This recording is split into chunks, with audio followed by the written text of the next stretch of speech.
고린도전서 12장 12절부터 27절 말씀을 통해서 그리스도의 몸과 지체라는 제목으로 말씀을 드리도록 하겠습니다. 12장 12절 말씀을 보겠습니다. 몸은 하나인데 많은 지체가 있고 몸의 지체가 많으나 한 몸인가 같이 그리스도도 그러하니라. 교회는 한 몸입니다. 신약성경은 교회가 한 몸인 것을 우리에게 가르치고 있죠. 그러나 또 몸에는 많은 지체가 있다고 말하고 있어요. 네, 그렇죠. 우리 몸에 사실 많은 지체가 있죠. 뭐 보이는 지체도 있고 보이지 않는 지체도 있지만 우리 몸 안에는 많은 지체가 있습니다. 근데 많은 지체가 있지만 교회는 한 몸이라는 것입니다. 한 몸. 그래서 이 모든 성도들은 교회의 지체인데 그 지체들이 모여서 하나님의 교회를 이루게 되는 것입니다. 그리고 여러 지체가 모이기 때문에 그 지체들의 어떤 개성이나 역할도 다 다르다는 것입니다. 다르지만 그러나 한 몸이라는 것입니다. 예, 고린도전서 10장 17절 말씀을 보겠습니다. 떡이 하나요 많은 우리가 한 몸이니 이는 우리가 다 한 떡에 참여함이라. 그래서 교회가 한 몸인 것을 우리에게 분명하게 가르치고 있습니다. 그래서 우리는 주님의 교회를 섬기면서 어떠한 교회 안에 분파가 있어서는 안 될 것입니다. 기독교 교회가 파로 나뉘는 것은 참 합당하지 않다 이런 생각을 하게 됩니다. 왜냐하면 이 분파라는 것은 그리스도의 몸을 나누는 결과를 초래하기 때문입니다. 또 분파라는 것은 갈라디아서 5장을 보게 될 때 이것은 육신의 열매이지 결코 성령의 열매가 아니기 때문입니다. 또 교회 안에서 성직자와 평신도를 구분하는 것도 우리는 합당치 않다고 분별하고 있습니다. 왜냐하면 모든 성도들은 주님의 피를 통해서 구원받은 하나님의 자녀들입니다. 성도들입니다. 그렇기 때문에 모든 성도들은 왕 같은 제사장으로 하나님 앞에 나가서 누구든지 예배를 드릴 수가 있습니다. 그리고 성령님의 인도하심 속에서 성령님이 허락하신 은사를 통해서 주님을 섬길 수 있는 것입니다. 어떤 특정한 사람만 예배드리고 어떤 특정한 사람만 사역을 하는 것은 성경적인 모습은 결코 아니라고 생각이 됩니다. 왜냐하면 성도들은 모두가 제사장이고 성도들은 모두가 주님의 종이기 때문입니다. 그리고 세 번째는 거듭나는 그리스도인들만 교회의 지체로 영접이 된다는 것입니다. 교회 안에서 많은 사람들이 있지만 어떤 기독교라는 종교를 택한 종교인들의 모임이 교회가 아니라 정말 그리스도의 복음과 성령의 인침으로 거듭난 성도들, 구원받은 하나님의 자녀들만이 교회의 지체로서 영접이 된다는 것입니다. 이것이 하나님의 교회의 특징이라고 이렇게 생각이 됩니다. 그럼 우리가 어떻게 하나가 될 수 있을까요? 참 사람들은 하나가 되기가 어렵잖아요. 12장 13절 보겠습니다. 우리가 유대인이나 헬라인이나 종이나 자유인이나 다 한 성령으로 침례를 받아 한 몸이 되었고 또 다 한 성령을 마시게 하셨느니라. 여기 보게 되면 유대인이나 헬라인, 종이나 자유인 이 하나가 될 수 없는 사람들입니다. 유대인들은 하나님을 믿는 분들이고 헬라인들은 하나님을 안 믿는 이방인을 대표하는 그런 사람들이에요. 그러니까 유대인과 헬라인은 하나가 될 수 없는 사람들입니다. 또 종이나 자유인, 이 당시에는 노예제도가 있었죠. 노예가 있었고 노예를 주관하는 주인이 있었습니다. 주인과 종이 하나가 될 수 없죠. 하나가 될 수 없습니다. 그런데 유대인이나 헬라인이나 종이나 자유인이나 다 한 성령으로 세례를 받아 한 몸이 되었고 또 다 한 성령을 마시게 하셨느니라. 하나가 될 수 없는 사람들이지만 그러나 성령으로 거듭나게 될 때 성령 세례를 받게 될 때 성령 안에서 한 몸이 되고 또 한 몸 된 모든 지체들이 한 성령을 마시게 하셨다는 것입니다.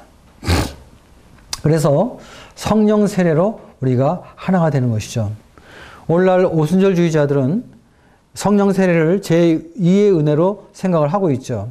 그래서 어떤 새로운 능력을 받는 것으로 생각을 하게 되고 그 능력을 받는 성령 세례의 증거가 방언이다 이렇게 말하고 있는데, 그러나 이 성령 세례는 우리가 예수를 믿고 구원받을 때 우리 안에 성령세를 받는 것이지 구원받고 난 이후에 별도로 성령세를 새롭게 받는 것은 결코 아니라는 것입니다. 성령세례는 거듭날 때 일어나는 단 한 번의 사건입니다. 그런데 이제 오순절주의자들은 예수를 믿게 될 때 성령이 내주하게 되고 성령이 내주한 가운데 주님을 섬기다 보면 나중에 또 성령세를 받는다 이렇게 말하고 있는데 그것은 잘못된 분별입니다. 성령의 내주, 성령님의 인침, 성령님의 기름 부으심, 성령 세례 이건 동시라는 것입니다. 물론 그 의미는 다르죠. 성령의 내주는 예수님을 믿게 될 때 성령께서 우리 안에 영원한 임재를 의미하는 것입니다. 그래서 성도의 몸은 성전이 되는 것입니다. 성령의 인침은 성령의 인침 속에서 우리의 영생이 보장되는 것이죠. 우리가 하나님의 기업으로 구원의 확신을 받은 이 영생이 보장되는 것입니다. 성령의 기름 부으심은 성령의 기름 부음을 통해서 우리가 하나님의 자녀로 성별되는 것이죠. 성령 세례는 성령 세례를 통해서 우리가 교회의 지체로 한 몸이 되는 것입니다. 연합이 되는 것입니다. 그래서 의미는 다르지만 사실은 동시라는 것들입니다. 그러므로 교회의 지체들은 하나가 되는 것이죠. 그래서 교회는 한 몸입니다. 한 몸. 그래서 우리 성도들은 주님의 교회 안에서 주님을 섬기면서 항상 마음 가운데 깨달아야 되는 것은 우리는 성령 안에서 하나가 되었다는 것입니다. 우리는 성령 안에서 한 몸이 되었다는 것입니다. 그래서 주님을 섬기면서 하나됨을 지키는 것은 대단히 중요한 것입니다. 12장 14절 말씀 보겠습니다. 몸은 한 지체뿐 아니여 여럿이니 모든 성도들은 교회의 지체입니다. 몸을 이루면 많은 지체가 반드시 필요하죠. 그렇죠? 그리고 각 지체들은 다른 지체들과 다른 기능을 갖게 되고 또 다른 기능을 갖고 있지만 모두가 다 머리에 순종하는 것처럼 머리 대신 그리스도에게 순종하게 되는 것입니다. 그리고 우리는 서로 협력하고 서로 지체가 되는 이러한 한 몸, 한 지체가 되는 것이죠. 우리가 구원받고 나서 하나님의 교회 안에서 한 몸이 되고 한 지체가 되는 것은 일반적인 관계가 아니라 아주 특별한 관계인 것입니다. 우리가 한 몸이 되었다는 것은 공동체가 되었다는 것이죠. 그러니까 같이 죽고 같이 사는 것입니다. 그래서 이 한 몸, 한 공동체가 되었다는 것은 굉장히 중요한데 이것은 우리가 같이 죽고 같이 살기도 하는 그런 관계이면서도 우리 성도들은 서로 돕고 서로 도움을 받는 대상이라는 것입니다. 그러니까 서로 필요한 존재예요, 우리는. 없어도 되는 존재가 아닙니다. 우리는 서로 필요한 존재입니다. 그렇기 때문에 성도들은 주님의 교회 안에서 서로 연합함으로 한 몸의 기능을 나타내야 되는 것이죠. 그리고 모든 지체의 머리가 되신 그리스도 앞에 순종하는 것입니다. 또 이렇게 순종하는 삶을 살게 될 때 한 몸의 간증을 보일 수가 있는 것이죠. 우리가 개인 풀이를 한다든지 또 개인적으로 불순종할 때는 이 한 몸의 간증이 나타나기가 어려운 것입니다. 우리가 섬기는 교회의 머리가 주님이신 것을 항상 인식할 필요가 있습니다. 그리고 머리 대신 주님 앞에 순종하는 삶을 사는 이것이 정상적인 그리스도인의 신앙생활입니다. 그럼 우리가 이 성령께서 하나 되게 하신 것을 어떻게 지킬 수 있을까? 우리 12장 15절부터 이 부분을 생각해 보겠습니다. 12장 15절입니다. 만일 발이 이르되 나는 손이 아니니 몸에 붙지 아니하였다 할지라도 이로써 몸에 붙지 아니한 것이 아니요. 16절 또 귀가 이르되 나는 눈이 아니니 몸에 붙지 아니하였다 할지라도 이로써 몸에 붙지 아니한 것이 아니니. 17절 만일 온몸이 눈이면 듣는 것은 어디며 온몸이 듣는 것이면 냄새 맡는 것은 어디냐. 우리 이 본문 말씀처럼 각 지체들은 저마다 독특한 기능이 있죠. 그렇죠? 예. 발은 발의 기능이 있고 손은 손의 기능이 있습니다. 또 눈은 눈의 기능이 있고 귀는 귀의 기능이 있습니다. 그리고 위치가 각각 다르죠. 그래서 각 지체들은 저마다 독특한 기능이 있어요. 그렇지만 한 몸입니다. 왜냐하면 12장 4절부터 6절까지 있는 말씀을 보게 되면 은사나 봉사나 역사의 다양함 속에서 한몸된 교회를 섬기고 있기 때문입니다. 그러므로 모든 그리스도인들은 교회를 위해서 각각 일할 수 있는 독특한 능력이 있는 것을 항상 기억하고 우리는 주님의 교회 안에서 각 지체를 서로 존중하고 서로 인정해 줘야 되는 것입니다. 눈과 귀와 입이 은사와 역할이 다르죠. 다르다고 판단한다든지 무시해서는 안 되는 것입니다. 또 내 역할이 저 사람보다 더 크다고 해서 교만해서 우리는 안 된다는 것입니다. 손은 손대로의 기능이 있는 것이고 발은 발대로의 기능이 있는 것입니다. 또 눈은 눈대로의 기능이 있고 귀는 귀대로의 기능이 있는 것입니다. 그래서 우리는 다른 지체의 은사와 사역을 서로 존중해주고 서로 인정해 줌으로 인해서 우리는 주님의 교회 안에서 한몸된 간증을 지킬 수 있고 서로 동역할 수가 있는 것입니다. 그 다음에 두 번째는요. 12장 18절입니다. 그러나 이제 하나님이 그 원하시는 대로 지체를 각각 몸에 두셨으니 자, 우리가 교회 안에서 주님을 섬기는 우리의 지체들, 우리 성도들은요. 하나님이 원하셔서 구원하셨습니다.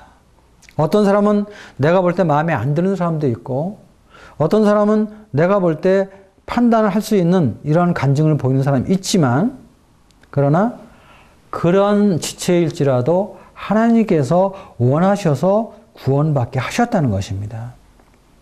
그러니까 나와 함께 주님을 섬기는 이 성도들은 그냥 우연히 목적 없이 지금 나와 같이 있는 것이 아니라는 것입니다. 하나님의 목적을 이루는 과정 속에 하나님의 뜻을 이루는 섭리 속에서 하나님이 필요해서 그들을 구원하셨다는 것입니다. 그러니까 내가 볼 때는 마음에 안 들어도 하나님이 원하셨어요. 그렇기 때문에 우리는 하나님이 원하셔서 원하시는 대로 그 지체를 각각 몸에 두셨기 때문에 하나님의 주권을 우리 인정해야 되는 것입니다. 그리고 하나님이 부르신 종들을 우리가 판단해서는 결코 안 되는 것입니다. 내가 볼 때 마음에 안 들어도 또 내가 볼 때 별로도 내가 볼 때 참 이해가 되지 않는 사람일지라도 하나님이 원하셨다는 것입니다. 하나님 로마서 11장 29절 보면 하나님의 은사와 부르심 후회가 없다고 그러셨어요. 하나님은 그 지체를 구원하시고 부르시고 후회하지 않는 분이십니다. 또 요한복음 15장 16절에 보면 너희가 나를 택한 것이 아니라 내가 너희를 택하여 세웠다 이렇게 말씀하고 계세요. 그래서 우리는 우리와 같이 주님을 섬기고 있는 우리의 성도들이 우리 지체들이 하나님께서 원하셔서 구원을 받은 분들이고 하나님의 부르심 속에서 같이 주님을 섬기도록 하나님께서 택하셨다는 것입니다. 그래서 우리는 하나님의 주권을 인정하고 우리는 교회 안에서 모든 지체들과 함께 은사대로 주님을 섬겨야 되는 것입니다. 그 다음에 세 번째는 이제 21절 말씀입니다. 눈이 손더러 내가 너를 쓸 데가 없다 하거나 또한 머리가 발더러 내가 너를 쓸 데가 없다 하지 못하리라. 우린 주님의 교회 안에서 주님을 섬기면서 어떤 지체를 생각할 때 저 사람은 참 필요 없는데 저 사람이 없으면 참 좋겠는데 이런 생각을 해서는 안 된다는 것입니다. 혹 그 지체가 지금은 육신적이어서 말썽을 부리기도 하고 고집을 피우기도 하고 정말 내 마음에 안 든다 할지라도 우리는 판단해서는 안 된다는 것입니다. 쓸데없다고 그렇게 생각해서는 안 된다는 것입니다. 나름대로 우리가 분별하면서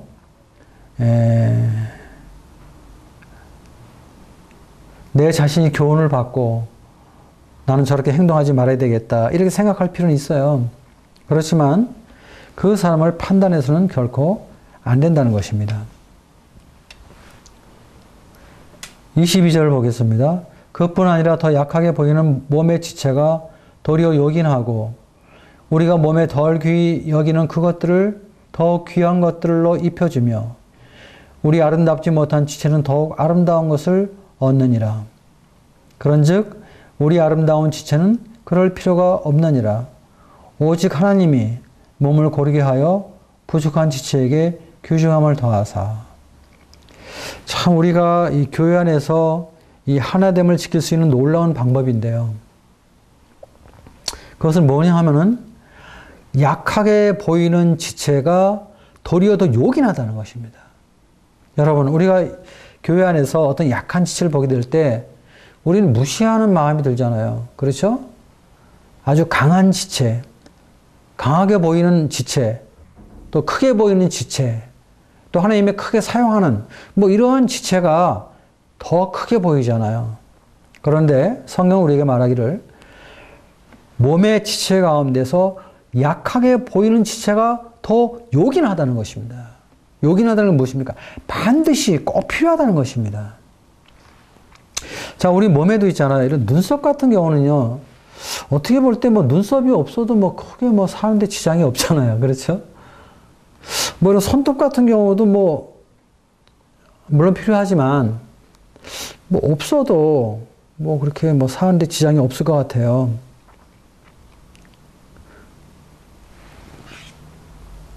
그런데 눈썹이 없으면 어떻게 돼요? 여러 가지 불편한 일들이 많이 일어나게 되죠. 손톱이 없으면요. 그 손톱이 할 수 있는 아주 작게 보이는 기능처럼 보이지만 아주 요긴하게 사용될 수 있는 그러한 기능을 가지고 있잖아요.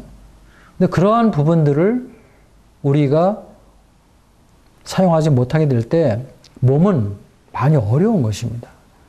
몸은 힘든 거예요. 그래서 그러한 작은 지체가 몸속에 있어서 요긴하게 사용되게 될 때 몸은 건강하고 평안하고 힘있게 세워질 수가 있는 것입니다. 근데 이 약하게 보이는 이런 지체들이 없게 될 때 어떻게 돼요? 몸은 어려움을 당하게 되는 것입니다. 그래서 우리는 약하게 보이는 지체를 정말 소중하게 여겨야 되는 것입니다. 덜 귀히 여기는 것들, 교회 안에서 우리가 생각해 보면은 어떤 지체가 이렇게 될까요? 나이가 많이 드신 노성도님들, 그렇죠? 뭐 80, 90대 이런 분들은 이제 기력도 없으시고, 그렇죠? 대부분의 많은 것들을 젊은 사람들의 어떤 섬김을 받아야 되는 그런 입장이잖아요. 또 이제 어린 아이들, 그렇죠? 어린 아이들. 어떤 면에서 교회형은 자꾸 떠들고 시끄럽게 구는 뭐 이런 일들을 하게 되죠. 그래서 우리 마음 가운데 그런 지체들을 좀 덜 귀히 여기는 그런 마음들이 있을 수가 있어요. 그렇죠? 그런데 세상에서는 어떤 사람의 능력을 가지고 평가하고 판단할 수 있지만 교회 안에서는 어떻게 돼요? 세상의 원리와는 아주 반대되는 원리입니다. 우리가 몸에 덜 귀히 여기는 그것들을 더 귀한 것들로 입혀주며, 놀라운 말씀이죠, 여러분들. 교회 안에서는 우리가 볼 때, 육신적으로 생각할 때 귀히 여기지 못하는 부분들, 덜 귀한 그러한 지체들을 더 귀한 것들로 입혀줘야 된다는 것입니다. 또 우리 교회 가운데서 또 문제가 있는 지체들이 있잖아요. 어떤 분은 성격이 아주 강해서 다른 사람들에게 상처를 주는 분들도 있어요. 그렇죠? 또 어떤 분들은 말씀을 잘 가르치는데 참 이렇게 삶의 모습을 보면 덕이 안 되는 그런 분들도 있어요. 그렇죠? 그래서 좀 어려운 지체들이 있는데 지금은 그럴지라도, 그렇죠? 앞으로 주님께서 이러한 지체들을 훈련시키시고 연단시키셔서 또 아주 좋은 지체로 주님께서 또 활용을 하실 수 있거든요. 이런 것을 보게 될 때 우리는 정말 우리 교회 안에서 덜 귀히 여기는 그러한 지체들을 더 귀한 것들을 입혀주는 이런 넉넉함, 이런 은혜, 이런 자비, 이런 사랑이 우리 모두에게 필요한 것입니다. 그래서 교회는 정말 화기애애하죠. 그렇죠? 화기애매한 게 아니라 또 우리의 아름답지 못한 지체는 더욱 아름다운 것을 얻느니라. 사실 이러한 지체들이 아름답게 교회 안에서 세워질 수 있도록 행하는 이런 것이 얼마나 중요한가. 이것이 교회의 아름다움입니다. 이게 주님의 마음이거든요. 이런 것들이. 그렇죠? 24절 우리의 아름다운 지체는 그럴 필요가 없느니라. 네, 아름답게 사용되고 이미 하나님이 크게 쓰임받는 지체는 그런 배를 받을 필요가 없어요. 그렇죠? 그러나 몸에 덜 귀히 여기는 그런 지체들은 우리가 더 귀한 것들로 입혀줄 필요가 있습니다. 또 아름답지 못한 지체는 아름다운 것을 입혀줄 필요가 있습니다. 그래서 모든 지체가 몸 안에서 고르게 함을 입어야 되죠. 그리고 부족한 지체에게 규정함을 더하게 될 때 어떻게 돼요? 몸에 분쟁이 없어지는 것이에요. 특별히 우리 지체 가운데는요, 드러나지 않는 지체도 있어요. 드러나지 않는 지체. 그렇죠? 뭐가 있어요, 여러분? 심장, 간, 폐. 이런 내장들은요, 안 보여요, 사실은. 근데 이런 내장들이 없으면 어떻게 돼요? 심장이 없으면 어떻게 되겠어요? 바로 죽습니다. 팔다리는요, 하나가 없어도 살아요. 그렇죠? 팔이 두 쪽인데 한쪽 없어서 살잖아요. 불편하지만. 다리도 마찬가지예요. 근데 심장은요, 없으면요, 바로 죽습니다. 드러나지 않지만 끊임없이 자기 역할을 하면서 감당하는 지체들이 교회 안에 항상 있어요. 눈에 띄지 않게 뒤에서 조용히 수고하는 지체들, 너무 감사하죠. 그렇죠? 이런 지체들 때문에 교회는 든든히 서가는 것입니다. 그래서 이렇게 우리가 서로 존중하고 인정해주고 또 하나님이 원하셔서 부른 지체라는 걸 깨닫고 하나님의 주권을 인정하고 또 연약한 지체들을 잘 돌보면서 그런 지체들을 아름답게 덧입혀 줄 때 어떤 일이 일어나게 됩니까? 25절. 몸 가운데서 분쟁이 없고 오직 여러 지체가 서로 같이 돌보게 하셨느니라. 이런 간증이 나타나는 것입니다. 이럴 때 몸 안에서 분쟁이 없는 거예요. 우리가 종종 교회 안에서 지체들 간에 분쟁이 있는 것은 무엇입니까? 이러한 배려를 받지 못하는 거예요. 특별히 강한 지체들의 책임이 큰 것입니다. 앞서 있는 지체들, 드러나는 지체들, 강하게 보이는 지체들, 이런 분들은 약한 지체들, 드러나지 않는 지체들, 덜 귀히 여김받는 지체들, 이런 분들을 더 귀히 여기고 아름다운 것들로 덧입혀줘야 돼요. 근데 그렇게 하지 아니할 때는 어떻게 돼요? 분쟁이 생기는 것입니다. 그래서 우리는 주님을 섬기면서 여러 지체가 같이 서로 돌아보고 같이 서로 격려해주고 같이 위로해주고 또 서로 존중해주고 서로 인정해주고 서로 돌봐주는 이것이 얼마나 중요합니까? 이것이 한 몸의 원리예요. 그리고 모든 지체가 하나님의 교회의 지체라는 것을 보여주는 것이죠. 그래서 우리는 주님을 섬기면서 이 지체의식을 갖는 건 굉장히 중요해요. 그렇죠? 12장 26절 보겠습니다. 만일 한 지체가 고통을 받으면 모든 지체가 함께 고통을 받고 한 지체가 영광을 얻으면 모든 지체가 함께 즐거워하느니라. 너희는 그리스도의 몸이요 지체의 각 부분이라. 아주 중요한 말씀입니다. 한 지체가 고통을 받으면 모든 지체가 함께 고통을 받고 한 지체가 영광을 받으면 모든 지체가 함께 즐거워한다. 이 지체의식을 깨닫는 것 참 중요하죠. 교회는 한 몸 된 사랑의 공동체이거든요. 그래서 우리는 항상 다른 지체를 위해서 존재하는 거예요. 나는 나 자신을 위해서 존재하는 것이 아니에요.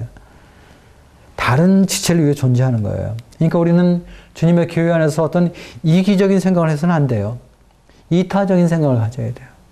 물론 쉽지가 않지만, 쉽진 않아요. 그러나 우리는 항상 내가 이 교회 안에 존재하는 것은 내 유익을 위해서 내가 존재하는 것이 아니라 다른 지체의 유익을 위해 존재한다는 것을 항상 깨닫는 게 필요해요. 그리고 지체는 서로에게 영향을 주죠. 그렇죠? 우리는 한 지체이기 때문에 영향을 서로 주고받아요. 예를 들어서 오른쪽 손에 손을 뱉다고 해봅시다.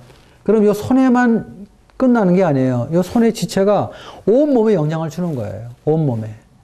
그렇죠? 그래서 우리 교회 안에서 우리 성도들 중에 어떤 한 분이 어떤 어려움이 있을 때 그 어려움은 우리 모두의 어려움이 되는 거예요. 그 사람의 개인의 어려움으로 끝나는 것이 결코 아니라는 것입니다. 또 우리 가운데 한 지체가 영광을 받으면 그 지체만 영광을 받는 것이 아니에요. 우리 모두가 같이 영광을 받는 것입니다. 그래서 모두 함께 즐거워하는 것이죠. 이런 마음이 우리 가운데 있게 될 때 우리는 한 몸의 원리를 잘 깨닫고 지켜나갈 수가 있는 것입니다. 그래서 우리는 교회 안에서 주님 섬기면서 어떤 독립적인 의식을 가져서는 안 돼요. 우리는 연합된 의식을 가져야 돼요. 왜냐하면 우리는 각각이 아니에요. 우리는 하나예요. 하나. 이것을 주님의 교회 안에서 여러분들이 잘 배우면 좋겠어요. 이 한 몸의 원리를 잘 깨달으면요, 지체의식을 갖는 사람들은요, 시기하거나 질투하지 않습니다. 분쟁하지 않는 것입니다. 예를 들어서 어느 형제가 나오다 말씀을 잘 전한다고 할 때 그 지체의 영광이 나의 영광이고 그 지체의 영광이 우리 모든 지체의 영광임을 깨닫게 될 때 우리는 주님 앞에 감사하고 즐거워하는 거예요. 시기할 필요가 없는 거예요. 질투할 필요가 없는 것입니다.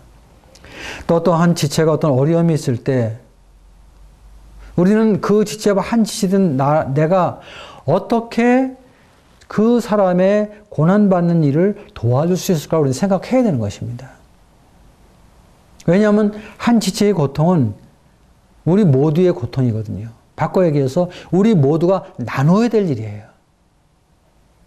이런 걸 깊이 깨닫게 될 때 우리는 교회가 한 몸인 것을 깨닫게 되는 것이죠.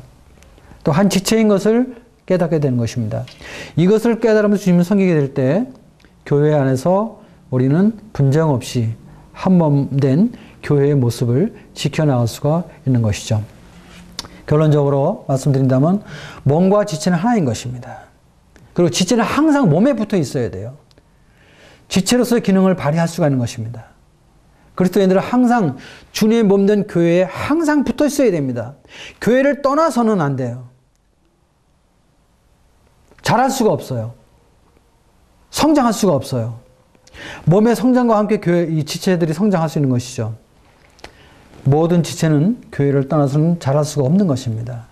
우리는 항상 이 주님의 교회를 생명처럼 섬기면서 주님을 섬길 때 교회와 함께 잘할 수 있는 것입니다.